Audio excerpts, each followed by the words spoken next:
Jasekajem Bože mili,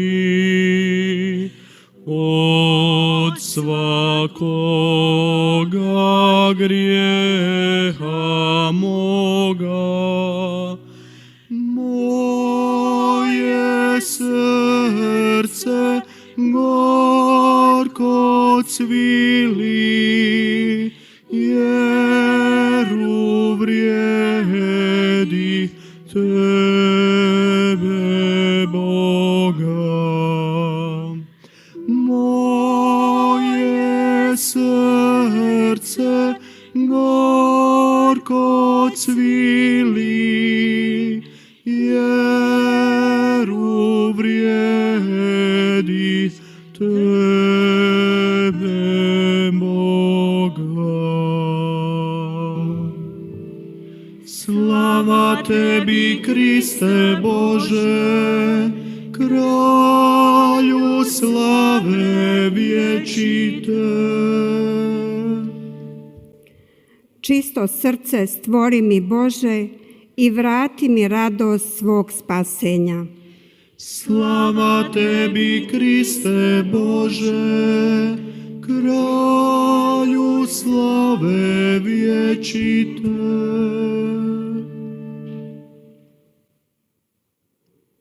Gospodin s vama. I s duhom tvojim. Čitanje Svetog Evanđelja po Luki. Slava tebi, Gospodine. U ono vrijeme reče Isus svojim učenicima: budite milosrdni kao što je Otac vaš milosrdan. Ne sudite i nećete biti suđeni. Ne osuđujte i nećete biti osuđeni. Praštajte i oprostit će vam se. Dajte i dat će vam se. Mjera dobra, nabijena, natresena, preobilna, dat će se u krilo vaše. Jer mjerom kojom mjerite, vama će se zauzvrat mjeriti. Riječ Gospodnja. Slava tebi, Kriste.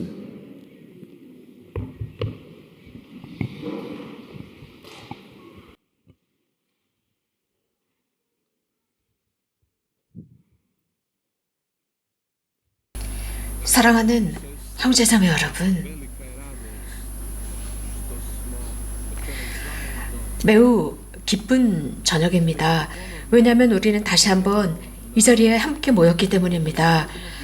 순례 조직 책임자와 인솔자, 평화의 센터 담당자들, 기도 단체장들 등이 이 국제피정에 함께 참여하고 오늘이 그 첫날을 여는 미사이기 때문입니다. 또 메주거리 자선단체장들 등등을 위한 국제피정을 시작하는 미사입니다. 약 270명의 기도단체장들이 참여했는데 전 세계 39개 나라에서 참여하셨습니다. 우리는 2년 만에 처음으로 다시 한번 이 자리에 모였습니다. 2년 전에 우리는 이렇게 함께 모여 피정을 했었습니다. 이런 말씀을 드리고 싶습니다. 집에 돌아왔습니다. 여러분들의 고향집에 돌아온 것입니다. 어머니가 계신 고향집에 돌아왔습니다. 메주거리에 성모님이 계시는 곳, 그것은 우리들의 고향입니다. 우리들의 어머니 마리아, 우리들의 어머니 평화의 모후가 우리들을 기다려 오셨습니다.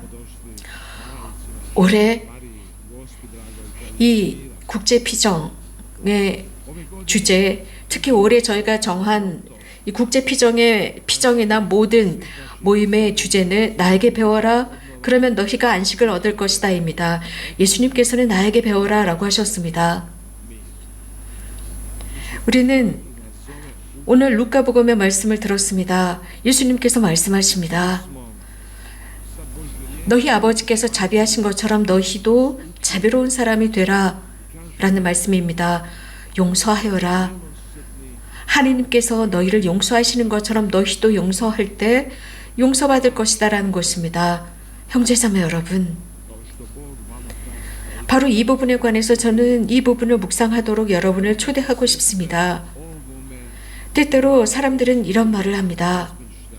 어떻게 용서할 수 있을까요? 이거는 부당한 것입니다 라고 하죠. 하지만 그 부당한 것을 용서하는 것, 이것은 새로운 부당함이라고 할 수 있습니다. 그러나 이것은 이러한 부당함을 우리가 용서할 때 우리가 나약한 것을 드러내는 것이다 라고 말합니다. 우리는 이 용서에 관해서 여러 다양한 의문들이 있습니다. 용서에 관계된 의문들입니다. 용서할 수 있을까? 잊어버릴 수 있을까? 등등. 이것은 분명 굉장히 중요한 주제입니다. 용서 말입니다. 이 용서라는 주제에 관해서 묵상해야 합니다. 이 부분에 관해서 예수님께서도 초대하고 계시는데 매우 중요하기 때문입니다. 심지어 예수님께서는 용서하여라. 그러면 너희도 용서받을 것이다 라고 말씀하십니다. 우리가 우리에게 잘못한 일을 용서한 것처럼 주님께서 우리들 용서해 주십사 라고 청하고 있습니다. 이것은 매우 중요한 것이고 매우 중요한 가르침입니다. 예수님께서 가르치시는 이 가르침인데 형제자매 여러분, 이 용서라는 가르침은 무엇을 의미하고 있는 것일까요? 하나님께서는 자비하시다. 또 누군가는 이런 말을 합니다. 하느님은 의로우신 분, 정의로우신 분이다. 심판자시다 라고 합니다. 맞습니다. 그분은 심판자이시기도 합니다. 하느님은 최후의 심판자이십니다. 인간이 아니라 하느님입니다. 또 어떤 사람들은 이런 말을 합니다. 정말 우리가 약 5분만이라도 하느님이 된다면 하느님께서 이 세상에 만들어주신 그 모든 것에 대한 하느님, 단 5분만이라도 하느님이 된다면 나는 어떻게 할까? 그러나 하느님께서 만들어주신 그것에 대한 유일한 심판자, 판단하시는 분은 하느님 그분이십니다. 우리들의 척도가 아니라 하느님의 척도에 의해서 하느님께서 만드셨기 때문에 그분의 척도대로 그분은 심판하실 것입니다. 정의로움의 잣대는 무엇일까요? 우리는 다양한 방법으로 설명합니다. 가끔은 우리들의 이익이나 관심 때문에 이러한 척도가 바뀌기도 합니다. 하느님 관점에서 의롭다라고 하는 것, 그것은 99마리의 양들을 내버려 두고 길을 잃은 그 한 마리를 찾아 나서는 것이 하느님의 의로움입니다. 길을 잃었기 때문입니다. 길을 잃었습니다. 그렇기 때문에 길 잃은 그 양을 찾아야 합니다. 우리 사람들은 그 한 마리 정도 문제없어 라고 생각합니다. 용서, 자비, 그런데 동물이나 그 외 다른 것들, praštanje, milosrđe kad su u pitanju životinje ili drahma ona. 자잘한 것에는 관심이 없습니다. 즉 동전 한 입을 잃은 것에 관한 비유도 예수님께서 말씀하십니다. 그 한 마리 양을 찾아 떠나는 하느님의 모습입니다. 그리고 찾아서 데리고 왔을 때, 즉 그것을 찾았을 때 거기서 야단치거나 꾸지람하지 않습니다. 왜 제대로 쫓아오지 않았느냐, 왜 길을 잃었느냐라고 야단치지 않고 기뻐하면서 어깨에 등에 지고 기뻐하면서 되돌아옵니다. 그러나 우리 인간의 척도는 매우 다릅니다. 전혀 다른 방법으로 처신합니다. 하느님의 정의는 자케오의 집에 들어가십니다. 자케오도 아브라함의 자손이라고 예수님은 말씀하십니다. 그러나 사람들은 다른 방법으로 이것을 이해합니다. 죄인의 집에 들어갔다라고 비난합니다. 그 집에 들어가지 말아야 한다. 자케오의 집에 들어가지 말아야 한다. 그는 죄인이기 때문에 라는 인간의 척도를 보이는 복음 말씀은 우리는 알고 있습니다. 그러나 하느님의 의로움 정의는 예수님을 통해서 그 집에 들어가십니다. 죄인들과 함께 하십니다. 자케오의 집에 들어갔습니다. 이유는 도움을 필요로 하는 사람이기 때문입니다. 죄인이기 때문입니다. 죄인, 하느님의 자비와 도움이 필요로 하기 때문에 그 집에 들어가셨습니다. 또 당신들의 스승은 죄인들과 음식을 먹는다라고 율법학자들과 바리사이들이 비난합니다. 그러나 예수님께서는 건강한 사람에게 의사가 필요한 것이 아니라 아픈 이들에게 의사가 필요하다. 즉 아픈 이들에게는 도움이 필요합니다. 의사가 필요한 것은 당연하다고 말씀하십니다. 어느 날인가 누군가가 이런 질문을 했습니다. 어떻게 용서해야 합니까, 신부님? 저는 그 한 사람을 용서할 수가 없습니다. 도대체 제가 어떻게 용서할 수 있을까요? 그래서 제가 말씀드렸죠. 성모님께서는 그 사람을 위해서 사랑을 주십사라고 청하라고 했습니다. 용서할 수가 없다면 그 사람을 위한 사랑을 주십사라고 기도하라고 했습니다. 그러자 그 사람은, 저는 그 사람을 증오하지 않습니다. 미워하지 않습니다. 단지 저는 그 사람을 용서할 수 없다고 생각합니다. 용서했다고 느끼지 않습니다. 하지만 저는 그 사람을 혐오하지 않습니다. 그래서 저는 그 사람의 말을 잘 묵상해 보았습니다. 그리고 깨달았습니다. 그렇습니다. 가능한 것입니다. 왜냐하면 용서할 수 없다. 미워하지 않는데 용서할 수 없다. 자, 여기에는 사랑이 문제가 된다는 뜻입니다. 사랑이 수반되어야 한다는 뜻입니다. 자애가 필요하다는 것입니다. 즉, 그 사람을 향한 사랑의 마음을 지녀야 합니다. 그 사람이 나빠서가 아니라 그 사람을 향한 사랑. 그렇다면 어떤 사랑을 지녀야 할까가 문제입니다. 사랑은 인간적인 사랑으로 남아있을 수도 있고, 조건적인 사랑에 남아있을 수도 있고, 한계가 있고, 약한 사랑에 남아있을 수도 있고, 조건을 내거는 사랑에 남아있을 수 있습니다. 당신이 나한테 인사를 하면 나도 인사하지 않을 거야. 당신이 나를 방문하지 않으면 나도 방문하지 않을 거야. 당신이 나를 사랑하지 않으면 나도 사랑하지 않지라는 이런 상업적인 사랑, 비즈니스적인 사랑, 이런 조건을 수반한 사랑, 내가 그 사람에게 이런 조건을 거는 사랑입니다. 사랑하는 형제자매 여러분, 오늘 복음에서 예수님께서는 성숙하라고 초대하십니다. 사랑 속에서 성장하라고 말씀하십니다. 너희 아버지께서 자비하신 것처럼 너희도 자비로운 사람이 되라 라고 하셨습니다. 이것이야말로 우리들에게 성숙하라는 초대입니다. 사랑, 인간적인 조건을 내거는 사랑이 아니라 하느님의 사랑 속에서 성숙하라는 것입니다. 조건 없는 사랑, 자유로운 사랑 속에서 성숙하라는 것입니다. 그래서 예수님께서는 자비하신 아버지를 등장시키면서 그렇게 자비로워지라고 말씀하십니다. 하느님은 우리들의 나약함과 죄를 보십니다. 하지만 하느님의 사랑은 거기에 머물지 않습니다. 우리가 죄를 지었다고 약하다고 그것을 보고 머물지 않습니다. 그분은 끊임없이 사랑하십니다. 그분의 사랑은 우리들의 행동에 좌우되지 않기 때문입니다. 우리가 착하다고 해서 더 사랑하시느냐? 우리가 과오를 저질렀다고 해서 더 이상 사랑하지 않느냐? 이것이 아닙니다. 그런데 우리 인간은 이렇게 행동합니다. 하느님은 그렇지 않습니다. 예수님께서는 하느님의 사랑은 태양과 같다고 했습니다. 항상 빛을 발합니다. 하느님은 항상 사랑하십니다.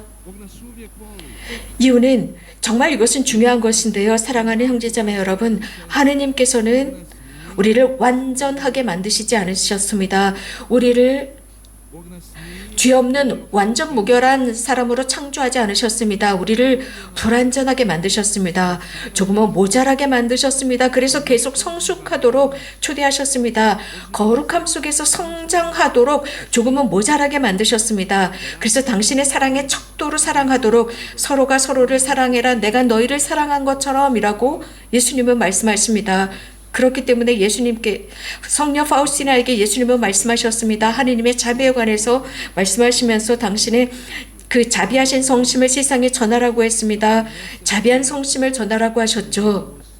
그렇기 때문에 형제자매 여러분, 성모님께서는 하느님의 사랑을 알지 못하는 사람들을 위해서 기도하라고 하셨습니다.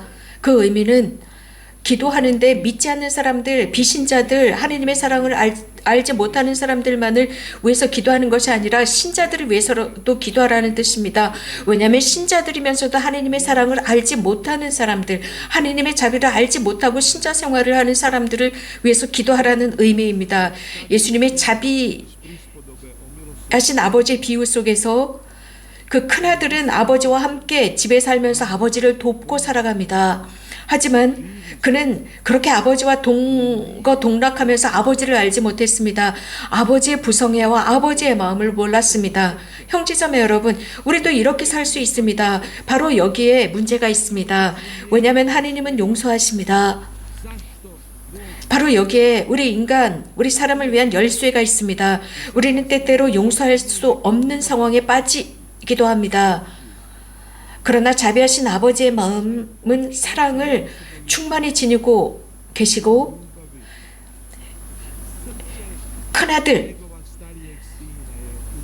큰 아들을 향한 사랑도 가득 차 있었고 작은 아들을 위한 사랑도 똑같습니다.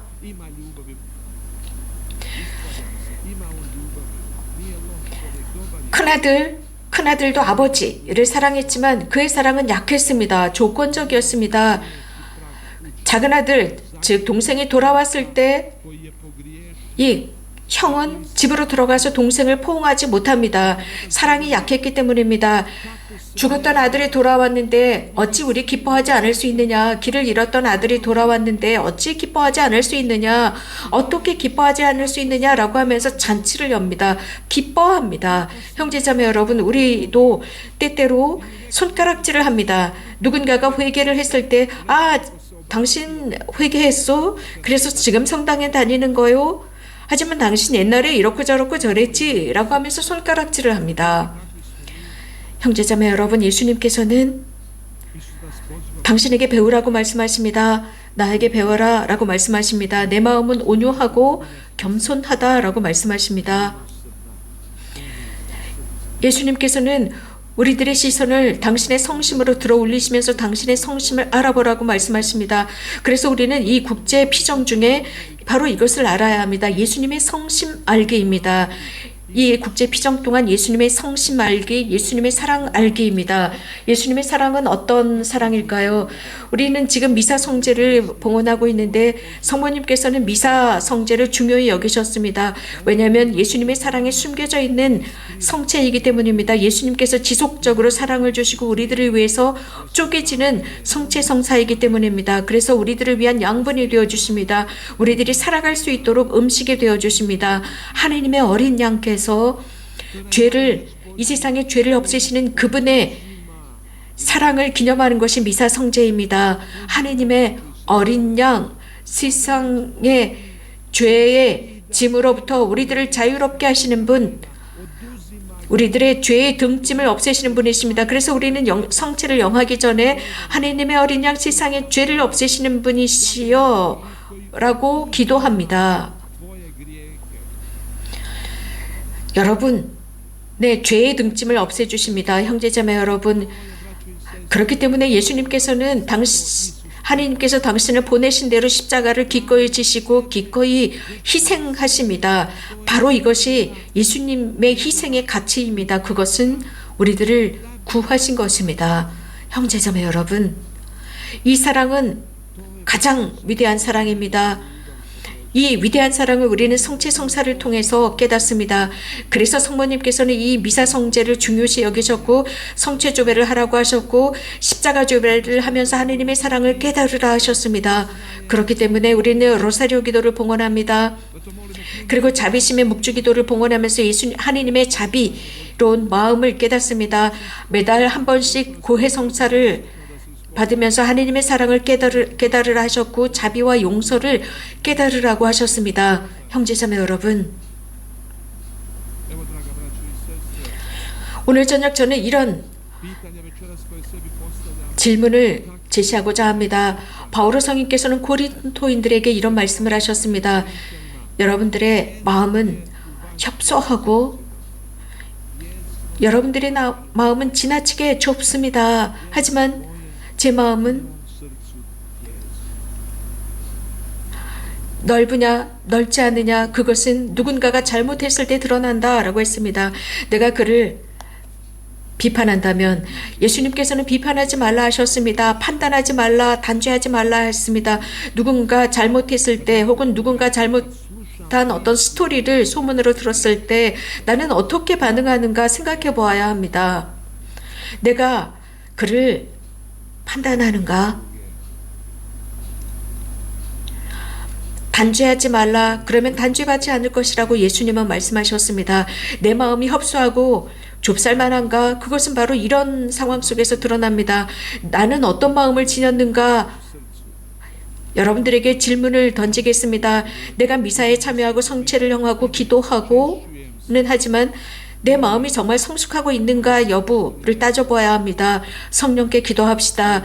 우리 들이 눈을 뜨게 해주셔서 진리를 보게 해주십사 진리로 인도해 주시고 그러한 영적인 성숙으로 우리들을 이끌어 주십사 청합시다. 성령께서는 그 제자들을 성숙으로 이끌어 주셨습니다. 제자들은 처음에는 변화되지 않았지만 조금씩 성령을 통해서 변화되어 갔습니다. 그들은 눈을 뜰 수 있었고 몇몇 가지들을 이해하기 시작했습니다. 형제자매 여러분, 바로 이것입니다. 우리들의 어머니 동정 마리아께서는 수십 년 동안 우리들을 가르치는 것이 있습니다. 마음의 변화입니다. 그쪽으로 인도하고 계십니다. 우리들의 마음이 닫혀 있을 때가 문제입니다. 우리들의 마음이 블록되었을 때, 우리들의 마음에 사랑이 부재할 때 전쟁이 일어납니다. 미움이 부글부글 끓기 시작합니다. 증오가 태어납니다. 그러면 마음의 증오가 마음을 지배해버립니다. 그렇기 때문에 성모님께서는 수십 년 동안 평화를 요청하고 계십니다. 많은 사람들이 성모님의 부르심에 응답하셨습니다. 오늘 저녁 이 자리에 모인 우리도 성모님의 부르심에 응답해서 오늘 저녁 이 자리에 온 우리도 성모님의 부르심에 응답합시다. 예수님께서는 나에게 배워라 라고 하셨습니다. 평화를 얻게 될 것입니다.